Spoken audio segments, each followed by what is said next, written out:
Hello guys, ઇન્ડોઆઈસમાં આપ સૌનું સ્વાગત છે. ફર્સ્ટ આર્ટિકલ હાવબારા બસ્ટર્ડના બારામાં છે. જુઓ, આ હાવબારા બસ્ટર્ડ એ બસ્ટર્ડની એક પ્રજાતિ છે. જેમ ઇન્ડિયાની અંદર ગ્રેટ ઇન્ડિયન બસ્ટર્ડ જોવા મળે છે, આના વિશે યુપીએસસીએ 2020માં 4 ઓક્ટોબરે ક્વેશ્ચન પણ પૂછ્યો હતો.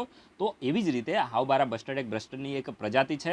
અને આ અત્યારે ન્યૂઝમાં કેમ છે, તો પાકિસ્તાન છે ને, આપણો પડોશી દેશ, તો એના દ્વારા સાઉદી અરેબિયાના જે ક્રાઉન પ્રિન્સ છે, જેમનું નામ છે મોહમ્મદ બિન સલમાન, તો એમને અને એમના ફેમિલી મેમ્બરને આ હાવબારા બસ્ટર્ડનો શિકાર કરવા માટે સ્પેશિયલ પરમિશન આપી છે. માની લો કે સામાન્ય માણસ આનો શિકાર કરે તો એને સજા થાય, પણ આ તો ભાઈ ક્રાઉન છે ને, અને આ તો પાકિસ્તાન છે. પાકિસ્તાન તો એમ પણ બોલી શકે કે મારા દેશની અંદર જનસંખ્યા વધી છે, લોકોનું હન્ટિંગ કરી નાખો. સમજી ગયા? તો આ તો પાકિસ્તાન છે, એની સાથે આપણી કોઈ કમ્પેરિઝન કરવાની જ ના હોય ને એના વિશે કોઈ ડિસ્કશન પણ ના કરાય. પણ આ તો એની ઇજ્જતનો કચરો તો કરવો પડે ને. તો અત્યારે આપણે શું કરીએ? અત્યારે આપણે હાવબારા બસ્ટર્ડ વિશે ઇન્ફોર્મેશન લઈએ, કારણ કે આપણે પ્રેક્ટિકલ થઈને પ્રિપેરેશન કરવાની છે, ઇમોશનલ નહીં. બરાબર છે? યુપીએસસીએ જે ગ્રેટ ઇન્ડિયન બસ્ટર્ડ વિશે ક્વેશ્ચન પૂછો તો હાવબારા બસ્ટર્ડ વિશે પણ ક્વેશ્ચન આવે ને, તો એન્વાયરમેન્ટમાં ડાયરેક્ટ ક્વેશ્ચન બને. તો આપણે તો પશુ પ્રેમી માણસો છીએ, તો આપણે એના વિશે ઇન્ફોર્મેશન લેવી પડે ને. તો ચલો આપણે ડિસ્કશન કરીએ. તો જો હાવબારા બસ્ટર્ડ છે ને, તો એ મેઇનલી કેવા ક્લાઇમેટમાં જોવા મળે છે? તો એરિડ ક્લાઇમેટમાં જોવા મળે છે. સમજી ગયા? જે શુષ્ક હોય, જ્યાં ખાસ કરીને જે રેનફોલ છે ખૂબ જ ઓછો હોય, હ્યુમિડિટી ઓછી હોય, અને ત્યાં વોટરનું લેવલ ખૂબ જ ઓછું હોય. તો આવા જે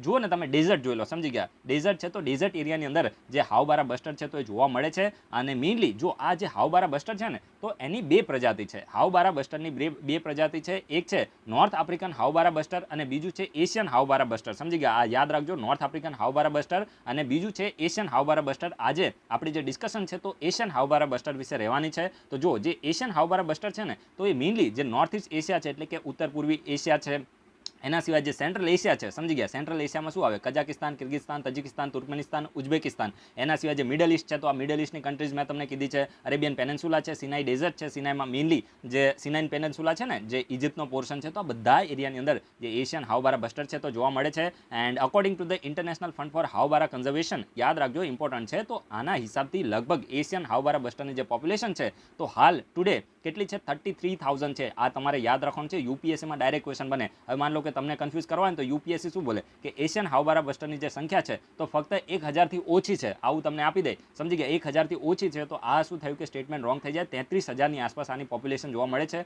તો રફલી તમારે યાદ રાખવાનું છે. યુપીએસસીમાં કોઈ પણ દિવસ એકદમ ફેક્ટ વિશે ક્વેશ્ચન આવતો નથી. રફલી તમને આઈડિયા હોય કે 30,000થી ઉપર આની પોપ્યુલેશન છે, અરાઉન્ડ 33,000 છે, તો ડાયરેક્ટ ક્વેશ્ચન બની શકે છે. અને આયુષ્યન જોઈએ તો આયુષ્યનમાં આ કઈ કેટેગરીમાં છે? તો વલ્નરેબલ કેટેગરીમાં. દરેક લોકો નોટ ડાઉન કરશે, ડાયરેક્ટ ક્વેશ્ચન બનશે. એશિયન હાવબારા બસ્ટર્ડ છે તો એ વલ્નરેબલ કેટેગરીમાં આવે છે. અને મેઇનલી આ જે એશિયન હાવબારા બસ્ટર્ડ છે તો એ સ્પ્રિંગ સિઝન છે, વસંત ઋતુ હોય તો ત્યાં એ સિઝનની અંદર બ્રીડિંગ કરે છે. અને પછી જે એશિયા, ખાસ કરીને જે સાઉથ એશિયા છે, એમાં મેઇનલી જે પાકિસ્તાન છે, ઈરાન છે, તુર્કમેનિસ્તાન છે, તો આ તરફ શું કરે છે?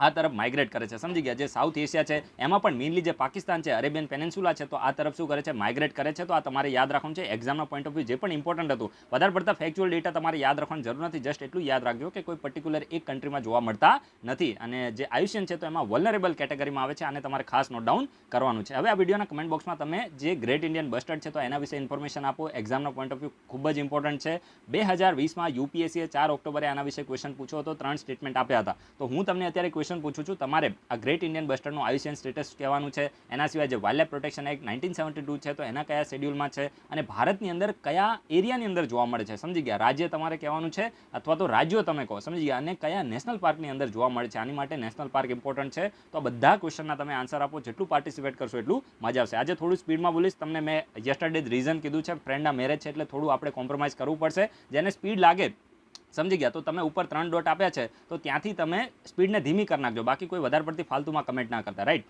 હવે આપણે આગળ જે આર્ટિકલને ડિસ્કસ કરીએ તો એ પ્યુર્તો રિકોનું એક મેસિવ ટેલિસ્કોપ હતું જેનું નામ છે એરેકિબો ટેલિસ્કોપ. સમજી ગયા? ઇમ્પોર્ટન્ટ છે, યાદ રાખજો. આ એરેકિબો ટેલિસ્કોપ છે ને, તો હવે કોલેપ્સ કરી ગયું છે. અને એક્ઝામના પોઈન્ટ ઓફ વ્યૂ ખૂબ જ ઇમ્પોર્ટન્ટ છે, કારણ કે આ એરેકિબો ટેલિસ્કોપ છે તો એનું એસ્ટ્રોનોમીમાં ખૂબ જ સારું એવું શું રહ્યું છે? યોગદાન રહ્યું છે. તો આ કઈ જગ્યાએ આવ્યું હતું? તો એરેકિબો જે ટેલિસ્કોપ છે તો એ પ્યુર્તો રિકોમાં. આ પ્યુર્તો રિકોનું મેં તમને લોકેશન કીધું છે ઓલરેડી. અને કોઈએ માની લો કે વિડીયો ના જોયો તો ગૂગલમાં જઈને તમે આનું લોકેશન છે તો એને મેપ જોઈ લેજો. એક્ઝામના પોઈન્ટ ઓફ વ્યૂ રેલેવન્ટ છે. તો આ જે ટેલિસ્કોપ હતું તો અત્યારે શું થયું છે? કોલેપ્સ થઈ ગયું છે. સમજી ગયા? અને એટલા માટે જે સાયન્ટિફિક કમ્યુનિટી છે તો એને શોક લાગ્યો છે. હવે આપણે આના વિશે ઇન્ફોર્મેશન લઈએ ને તો આ જે ટેલિસ્કોપ છે ને તો આને 1963માં 1963માં આને બિલ્ડ કરવામાં આવ્યું હતું અને આ second largest single disc radio telescope છે. જો યસ્ટરડે મેં તમને ઓસ્ટ્રેલિયન અરેવાળું મેં તમને કીધું હતું ને તો એ મલ્ટી ડિસ્ક હતું, એકથી વધારે એની અંદર ડિસ્ક હતી. ડિસ્ક એટલે તમે સમજો ને આવી રીતે જે ગોળ ગોળ હોય ને એને આપણે સાદી ભાષામાં ડિસ્ક કહીએ છીએ. તો આ એક જ આની અંદર ડિસ્ક હતી આ ટેલિસ્કોપની અંદર અને આ second largest single disc radio telescope હતું વિશ્વનું. તો આ ઇમ્પોર્ટન્ટ સ્ટેટમેન્ટ છે, બેઠે બેઠું લખી નાખજો, રાઈટ. અને 1963માં આને બનાવવામાં આવ્યું હતું અને આની માલિકી કોની પાસે છે તો યુએસ નેશનલ સાયન્સ ફાઉન્ડેશન તો એની પાસે આની માલિકી છે અને આના દ્વારા ઘણી એવી સારી એવી શોધખોળ છે તો એ સ્પેસની અંદર કરવામાં આવી છે ને બધી જે શોધ છે તો તમારે યાદ રાખવાની જરૂર નથી. આમાંથી કોઈ ક્વેશ્ચન ના બને, ક્વેશ્ચન અહીંયાથી જ બનશે કે આને ક્યારે આને બિલ્ડ કરવામાં આવ્યું હતું, કઈ જગ્યાએ લોકેટેડ છે, આની માલિકી કોની પાસે છે. માની લો કે તમને જાક્સા આપી દે, બરાબર છે, જાપાનની સ્પેસ એજન્સી, તો એ સ્ટેટમેન્ટ કેવું હશે, રોંગ હશે, સમજી ગયા. તો એ રીતે તમારે યાદ રાખવાનું છે. એક્ઝામનો પોઈન્ટ ઓફ વ્યૂ રેલેવન્ટ હતું એટલા માટે આપણે આ જે આર્ટિકલ છે તો એને ડિસ્કસ કર્યો છે. એના પછી જે નેક્સ્ટ આર્ટિકલ છે તો નેવી ડેના બારામાં છે.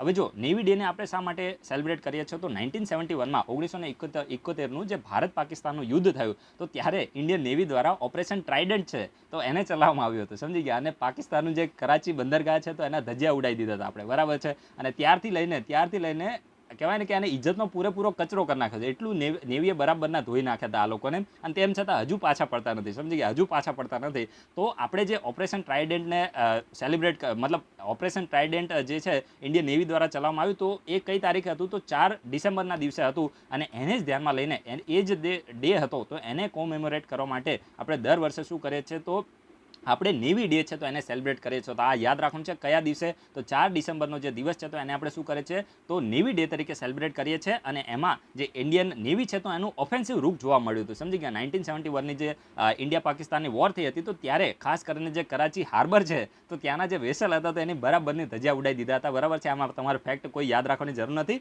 જસ્ટ આ રીઝન શું છે ને એટલું તમે સમજી જાવ તો ક્વેશ્ચન તમારો બની જાય, સમજી ગયા. વધારે પડતું હવે 1971ની ઇન્ડિયા પાકિસ્તાન વોર થઈ તો તમને બધાને ખબર જ હશે તો આપણે એના વિશે કોઈ વધારે ઇન્ફોર્મેશન લેવી નથી. અને એક વસ્તુ પણ યાદ રાખજો કે જે 1971ની વોર થઈ અને એમાં જે ઓપરેશન ટ્રાઇડન્ટ હતું તો એમાં ઇન્ડિયન એરફોર્સ છે તો એનું પણ કોન્ટ્રીબ્યુશન રહ્યું હતું, સમજી ગયા. મેઇનલી આમાં સૌથી વધારે નુકસાન છે તો કરાચી સિટી છે જે પાકિસ્તાનની એક પોર્ટ સિટી છે તો એને સૌથી વધારે ઇન્ડિયન નેવી દ્વારા શું કરવામાં આવ્યું હતું, નુકસાન કરવામાં આવ્યું હતું. બસ આટલું તમારે યાદ રાખવાનું છે. તો અહીંયાથી ક્વેશ્ચન આવે તો તમે એની સાથે ટેકલ કરી લેજો કે ઓપરેશન ટ્રાઇડન્ટ ન્યૂઝમાં હતું તો શાની સાથે હોય છે, ડીલ કરે છે તો ઇન્ડિયન નેવી ડે સાથે ડીલ કરે છે. અને ખાસ કરીને જે 1971માં ઇન્ડિયા પાકિસ્તાનની વોર થઈ તો એમાં જે ઇન્ડિયન નેવી છે તો એના દ્વારા ઓપરેશન ટ્રાઇડન્ટ છે તો એને ચલાવવામાં આવ્યું હતું. આ ઇમ્પોર્ટન્ટ આર્ટિકલ છે યુપીએસસી જીપીએસસી બંને એક્ઝામ માટે મોસ્ટ પ્રોબેબલી આ વખતે ક્વેશ્ચન જીપીએસસીમાં આ હાયાબુઝા 2 વિશે ક્વેશ્ચન આવી જશે, સમજી ગયા. કોઈ એક એક્ઝામમાં આવેલો પણ છે 2018 કે 19ની એક્ઝામમાં આવેલો છે.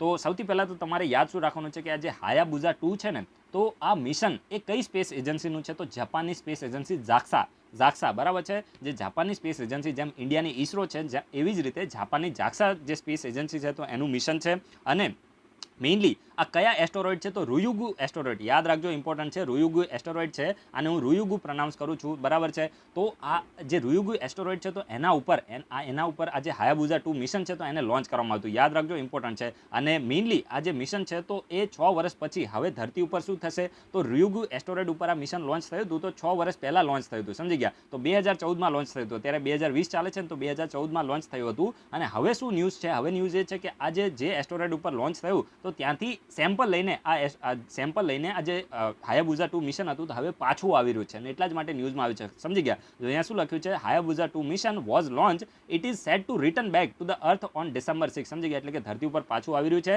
અને જે સેમ્પલ છે તો રૂયુગુ એસ્ટરોઇડમાંથી કલેક્ટ કરવામાં આવે છે. અને આ જે રૂયુગુ એસ્ટરોઇડ છે ને તો એની સાઇઝ કેટલી છે 1 કિલોમીટર જેટલી એની સાઇઝ છે, સમજી ગયા. તો આ તમારે યાદ રાખવાનું છે. And Hayabusa 2 mission was launch in December 2014 when the spacecraft was sent on a 6-year long voyage to study the asteroid Ryugu, સમજી ગયા. તો ઇન શોર્ટ તમારે એટલું યાદ રાખવાનું છે કે 2014માં આ જે હાયાબુઝા 2 મિશન છે તો એને લોન્ચ કરવામાં આવ્યું હતું અને જે રૂયુગુ એસ્ટરોઇડ છે તો એને સ્ટડી કરવા માટે છે.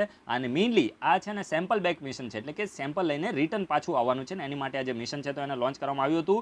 And mission is similar to the NASA's OSIRIS RX mission, important છે. આ ઓસિરિસ RX મિશન છે તો એના વિશે મેં તમને ઇન્ફોર્મેશન આપેલી છે ભાઈ, સમજી ગયા. થોડા દિવસ પહેલાં તે મારા ખ્યાલથી છે ને તમે જોઈ લેજો, લગભગ ઓક્ટોબર મહિનો છે ને, ઓક્ટોબર મહિનો, તો એના આપણે એન્ડિંગના દિવસોમાં ઓસિરિસ RX વિશે ડિસ્કસ કર્યું હતું, તમે જોઈ લેજો. આપણે પ્રોપર યાદ રાખવાની જરૂર નથી. તો એમાં આપણે ડિસ્કસ કરેલું છે. તો આ જે ઓસિરિસ આરએક્સ મિશન છે તો એ કોનું છે, તો નાસાનું છે. ને કયા એસ્ટરોઇડ ઉપર છે, તો બેનું એસ્ટરોઇડ ઉપર છે. ઇમ્પોર્ટન્ટ છે, યાદ રાખજો. ડાયરેક્ટ ક્વેશ્ચન બનશે આ રીતે. મેચ ધ ફોલોઈંગમાં આવે કે હાયાબુઝા 2, તો તમને આપી દે કે મેઇનલી હાયાબુઝા 2માં તમને આપે કે બેનું, તો એ રોંગ હશે, કારણ કે બેનું ઉપર શું છે, તો ઓસિરિસ આરએક્સ છે. અને પછી તમને ઓસિરિસ આરએક્સ આપે ને એમાં એવું લખે કે રૂયુગુ, તો એ પણ રોંગ હશે, કારણ કે એ સાની સાથે છે, તો ઓસિરિસ આરએક્સ છે તો એ બેનું ઉપર છે, અને હાયાબુઝા 2 છે તો એ રૂયુગુ ઉપર છે. તો આ રીતે તમારે યાદ રાખવાનું છે, સમજી ગયા. અને દીદીમોસ ઉપર પણ છે ને, તો આ બધું યાદ રાખજો. એક્ઝામના પોઈન્ટ ઓફ વ્યૂ રેલેવન્ટ છે. ઇન્ડો આઈએસ છે, સમજી ગયા. કોઈ આપણે તલાટીની તૈયારી કરતા નથી, ડાયરેક્ટ ક્વેશ્ચન બનશે. એટલે તલાટીની એક્ઝામ પણ સારી છે, પોસ્ટ પણ સારી છે. કહેવાનો મતલબ એ છે કે એક્ઝામનું લેવલ અલગ હોય, એ રીતે તમારે તૈયારી કરવી પડે. And according to the Japanese Aerospace Exploration Agency, this is the first time that the probe has visited a celestial body that is under 100 metre in diameter. એટલે કે આ પહેલી વખત એવું છે કે કોઈ સેલેસ્ટિયલ બોડી, એટલે કે અવકાશની અંદર જે પણ બોડી જોવા મળે છે, તો એનો ડાયામીટર એટલે કે એનો જે વ્યાસ છે તો એ 100 મીટરથી ઓછો છે, સમજી ગયા. 100 મીટરથી ઓછો છે, અને એવી બોડી ઉપર કોઈ પણ સ્પેસ ક્રાફ્ટે પહેલી વખત વિઝિટ કર્યું છે. તો આ બહુ વધારે પડતું ફેક્ચ્યુઅલ થઈ જાય, આમાં યાદ રાખવાની જરૂર નથી. And Hayabusa 2 પ્રિડિસેસર. હવે જો આ હાયાબુઝા 2 છે ને, એની પહેલા બીજું એક મિશન મોકલવામાં આવ્યું હતું જેનું નામ હતું હાયાબુઝા. જેમ તમે માની લો કે કોઈ વ્યક્તિ પાસે એપલનો ફોન છે, સમજી ગયા, તો આઈફોન છે, આઈફોન તો આઈફોન 6 આવે, પછી આઈફોન 7 આવે, આઈફોન 8 આવે, તો આવી રીતે મોડલમાં ચેન્જ થાય ને. તો એવી જ રીતે પહેલા શું હતું, હાયાબુઝા હતું, સમજી ગયા. પછી હાયાબુઝા 2 આવ્યું. તો આ જે હાયાબુઝા મિશન હતું ને, તો એ 2010માં લોન્ચ થયું હતું. અને કયા એસ્ટરોઇડ ઉપર, તો યાદ રાખજો, ઇમ્પોર્ટન્ટ છે, ઇતોકાવા એસ્ટરોઇડ. ઇતોકાવા એસ્ટરોઇડ આ યાદ રાખજો, ઇમ્પોર્ટન્ટ છે. ડાયરેક્ટ ક્વેશ્ચન બનશે. હાયાબુઝા 2 છે તો એ રૂયુગુ છે, અને એના સિવાય જે હાયાબુઝા 1 હતું તો ઇતોકાવા એસ્ટરોઇડ ઉપર હતું, 2010માં લોન્ચ થયું હતું, સમજી ગયા. અને મેઇનલી આ જે રૂયુગુ એસ્ટરોઇડ છે ને, તો એને પોટેન્શિયલી હઝાર્ડસ એસ્ટરોઇડ માનવામાં આવે છે. આથી થોડા દિવસ પહેલા જ મેં તમને કીધું હતું કે પોટેન્શિયલ હઝાર્ડસ એટલે શું થાય, કે આવનારા ભવિષ્યમાં આ એસ્ટરોઇડ છે ને, તો પૃથ્વીના વાતાવરણમાં એન્ટર થઈ જાય, અને એની સાઇઝ ખૂબ જ વધારે હોવાથી પૂરેપૂરું જે વાતાવરણમાં એ સળગી ના જાય અને પૃથ્વી ઉપર ટકરાઈ જાય, સમજી ગયા. તો આ પરિસ્થિતિમાં એને પોટેન્શિયલી હઝાર્ડસ કહેવામાં આવે છે. જે પણ એરિયાની અંદર આ ગધેડા જે ન્યૂઝવાળા હોય છે ને, એ શું બોલે કે પૃથ્વીનો નાશ થઈ જશે. ભાઈ 1 કિલોમીટરનો એસ્ટરોઇડ 1 કિલોમીટરના એરિયામાં ઇમ્પેક્ટ કરે, અથવા તો એની આસપાસનો જે પેરિફેરલ એરિયા હોય તો એમાં ઇમ્પેક્ટ કરે. આખી પૃથ્વી ઉપર ના થાય, એટલી બુદ્ધિ હોવી જોઈએ, સમજી ગયા. પણ હોતી નથી આ લોકોમાં. અને એટલા માટે યાદ શું રાખવાનું છે કે જેટલા પણ એરિયામાં માની લો કે ટકરાય, જેવી રીતે આપણે લોનાર લેક છે ને, લોનાર લેક, આ જો ઇમ્પોર્ટન્ટ, હું તમને ડાયરેક્ટ લિંક કરીને કહું છું. લોનાર લેક જે મહારાષ્ટ્રની અંદર છે, તો એ એસ્ટરોઇડની ઇમ્પેક્ટથી બન્યો છે, સમજી ગયા. તો એ વસ્તુ તમારે યાદ રાખવાની છે. અને એક્ઝામનો પોઈન્ટ ઓફ વ્યૂ એ પણ રેલેવન્ટ છે. લોનાર લેક છે તો આ રીતે અવકાશમાંથી એક પદાર્થ આવ્યો હતો, ત્યાં ટકરાયો હતો, અને પછી એ લોનાર લેક છે તો એની કહેવાય ને કે ઉત્પત્તિ થઈ હતી, ને એ અત્યારે રામસર સાઇટમાં પણ સામેલ થઈ ગયું છે. ડાયરેક્ટ ક્વેશ્ચન બની શકે છે, સમજી ગયા. અને એટલે આ રૂયુગુમાં તમને ખબર પડી કે પોટેન્શિયલી હઝાર્ડસ છે. And it was discovered in 1999, 1999માં આ જે રૂયુગુ એસ્ટરોઇડ છે તો એને ડિસ્કવર કરવામાં આવ્યો હતો, અને name by the minor planet center in 2015, બરાબર છે. જે માઇનોર પ્લેનેટ સેન્ટર છે તો એના દ્વારા 2015માં આનું નામ રાખવામાં આવ્યું હતું. તો આ બધું ઇમ્પોર્ટન્ટ નથી, જસ્ટ એટલું યાદ રાખજો કે 1999માં આને ડિસ્કવર કરવામાં આવ્યું હતું. It is 300 million kilometres from the earth, એટલે કે જે પૃથ્વી છે તો ત્યાંથી 300 મિલિયન કિલોમીટર દૂર આવેલું છે. અને બસ આ જ હાયાબુઝા 2 છે તો એને પહોંચવા માટે 42 મહિના લાગે. ભાઈ અમે શું કરીએ, બરાબર છે, અમે શું કરીએ એનાથી, 42 મહિના લાગે તો લાગવા દો. તો એ રીતે તમારે યાદ રાખવું છે. એક્ઝામના પોઈન્ટ ઓફ વ્યૂ જે પણ રેલેવન્ટ ઇન્ફોર્મેશન હતી આપણે આપી દીધી છે. તો હવે આપણે નેક્સ્ટ આર્ટિકલને ડિસ્કસ કરીએ. જો ખાસ કરીને જે લોટરી છે, બેટિંગ છે અને ગેમ્બલિંગ છે, સમજી ગયા. આપણે શોર્ટ ભાષામાં કહીએ ને તો અમુક લોકો લોટરી ને બધામાં ટિકિટ પેલા સટ્ટા ને બધું કરતા હોય છે ને, તો ગેમ્બલિંગ આ બધી વસ્તુ છે તો સુપ્રીમ કોર્ટમાં આની વિશે પિટિશન ગઈ હતી. અને જે આ બધું જે ધંધો ચલાવતા હોય, બરાબર છે, લુખા તત્વો, તો આ લોકો એવું બોલતા હતા કે આ જે લોટરી ને બેટિંગ ને ગેમ્બલિંગ છે તો આ બધું છે ને ગુડ્સ નથી, આ બધું ગુડ્સ નથી ને એટલા માટે અમે આના ઉપર ટેક્સ નહીં પે કરીએ. ગુડ્સ હોય તો જીએસટીની એમ્બિટમાં આવી જાય. બોલે કે આના ઉપર અમે જીએસટી છે તો આમાં એક સેક્શન છે, સેક્શનનું નંબર તમે યાદ રાખજો. જીએસટી જે ગુડ્સ એન્ડ સર્વિસ ટેક્સ છે તો એનો સેક્શન 2/52 આ ઇમ્પોર્ટન્ટ નથી. તો એ બોલે કે આ છે ને ગુડ્સની કેટેગરીમાં આવતું નથી ને એટલા માટે અમે આના ઉપર ટેક્સ નહીં પે કરીએ. તો સુપ્રીમ કોર્ટ છે ને પછી થોડો ગુસ્સો કર્યો, અને સુપ્રીમ કોર્ટે એવું કીધું, ભાઈ આ વસ્તુ ગુડ્સમાં આવશે, સમજી ગયા, ગુડ્સમાં આવશે ને ટેક્સ પે કરવો પડશે, નહીં પે કરો તો નીકળો અહીંથી, સમજી ગયા. ઇન શોર્ટ હું તમને કહેવા એટલું માંગુ છું કે સુપ્રીમ કોર્ટે પણ એ જ કીધું છે કે આ ગુડ્સની કેટેગરીમાં આવે છે ને તમારે આના ઉપર ટેક્સ પે કરવો પડશે, બરાબર છે. લોકોને આ અવડા રસ્તે ચલાવો છો અને પછી તમારે ટેક્સ પણ પે કરવો નથી, એટલે ખાલી જલસા જ કરવા છે. તો સુપ્રીમ કોર્ટે પછી અમને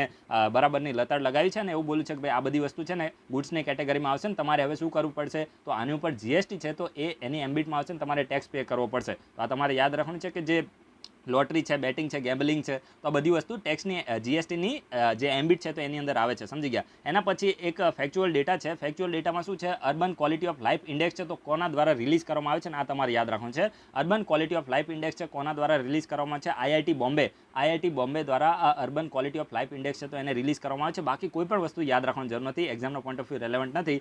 કદાચ જો ક્વેશ્ચન આવી જાય, સમજી ગયા, તો માની લો કે તમને એમ આપે કે Urban Quality of Life Index છે, Minister of Housing and Urban અફેર્સે આ ઇન્ડેક્સને લોન્ચ કર્યો છે, તો એ સ્ટેટમેન્ટ સાવ સરાસર રોંગ હશે, કારણ કે ત્યારે મજાક થતી હશે તમારી સાથે, સમજી ગયા. તો તમારે શું યાદ રાખવાનું છે, આઈઆઈટી બોમ્બે દ્વારા urban Quality of Life Index છે તો એને લોન્ચ કરવામાં આવે છે. અને આમાં ઓવરઓલ જે 14 સિટી છે તો એના ઉપર જે લિસ્ટ છે તો એ જારી કરવામાં આવી છે, અને એમાં મુંબઈએ ટોપ કર્યું છે. બીજા નંબર પર દિલ્હી, કોલકાતા અને ચેન્નાઈ આવ્યું છે. અને પહેલી વખત આમાં જે જેન્ડર પેરિટી છે તો એને પણ ધ્યાનમાં લેવામાં આવી છે. અને જે ચેન્નાઈ છે, આપણા તમિલનાડુનું ચેન્નાઈ સિટી છે, તો એ મોસ્ટ વુમન ફ્રેન્ડલી, અને જે પટના છે તો લીસ્ટ વુમન ફ્રેન્ડલી છે, સમજી ગયા. એટલે કે પહેલી વખત આ પ્રકારનું જે urban Quality of Life Index છે એમાં જેન્ડર ઇક્વાલિટી ઉપર ફોકસ કરવામાં આવ્યું છે. અને તમિલનાડુનું જે ચેન્નાઈ છે તો એ મોસ્ટ વુમન ફ્રેન્ડલી છે, સમજી ગયા. એટલે કે મહિલાઓ માટે સારામાં સારું સિટી કયું છે તો ચેન્નાઈ છે, અને ખરાબમાં ખરાબ કયું છે તો પટના છે, સમજી ગયા. તો આ પ્રકારની જે ફાઇન્ડિંગ છે તો આ જે urban Quality of Life Index છે તો એની અંદર જાણવા મળી છે. ઓવરઓલ મુંબઈએ ટોપ કર્યું છે. બસ આટલું તમારે યાદ રાખવું છે.